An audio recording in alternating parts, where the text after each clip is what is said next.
Pag may mga ganitong ang tagpo ay alam nyo na, inuman na naman. Kaya nga yun, nag-abid na naman itong si chef ng dekorasyon niya para sa gagawin niyang mga design sa kanyang mga pinggan. Dahil nga siya nagyayabang, maganda nga daw yung ginagawa niya. Sabi ko, sige maganda nga iyan chef. Kaya yun, anong oras na nga naman itong ginagawa namin. Kaya kailangan na namin itong matapos pa. Dahil nga mag-inuman na naman ang mga boss. At ako nga pala si Shell at ito ang aking daily routine.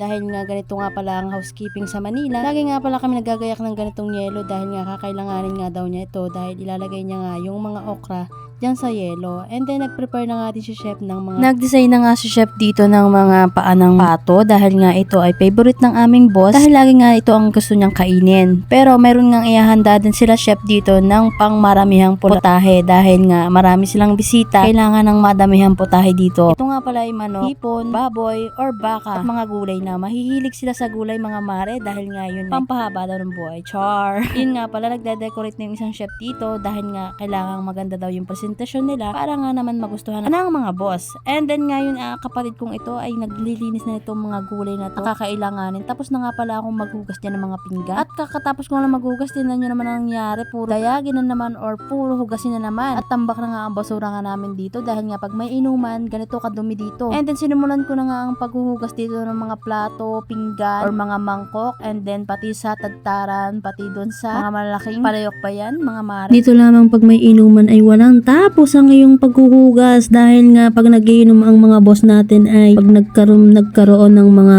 pinagkainan nila ay kailangan mong paltan. At yun, ako ang naging dishwasher dito. Ganito naman talaga ang toka ko dito, dishwasher ako dito. Kaya yun, sanay na sanay ng ating kamay at babad na rin ng tubig ang ating kamay. Kaya nga yun, pagtsaga-tsagaan na lang natin ito. Madami-dami pa nga ang aming gagawin dito dahil nga pagkatapos mag-inuman ng mga boss ay syempre hindi naman pwedeng hindi mo asikasuhin na hindi mo lilinisan. Lilinisan pa nga namin yung iinuman niya at magdadeg na naman or maghuhugas na naman ako ng pinggan dyan. Ito nga palang mga mangkok na to ay ito ginagamit ni chef pag magluluto siya dahil nga dyan nilalagay yung mga gulay. Yan, kailangan natin yung mga hugasan dahil mamaya gagamitin na naman niya at magluluto siya. Siya nga pala ay pag nagluluto, madami din siyang niluluto. Hindi lang basta isang luto lang ang lutuan niya dahil nga pag nagpaluto na naman ang boss at nakulangan sa pulutan, magluluto na naman yan. Kaya yun, wala na naman tapos ang ating paghuhugas. Ang basura nga palang namin yan ay nakakatatlong plastic kami sa isang gabi lang. Dahil nga pag natatapos ang aming mga boss pag nagiinom, alas 3 na ng madaling araw or alas 5 ng umaga. Kaya minadali ko ng maghugas dito dahil kakailanganan na nga pala ito nila chef itong mga gamit ito at na-prepare na din ng aking kapatid itong mga dining set na to. And then magluluto na nga para sila chef dyan ng lulutuin nila para may pampulutan na nga daw. Hanggang dito na nga lang itong video kong ito at kung nasiyahan kayo, please follow my page and thank you.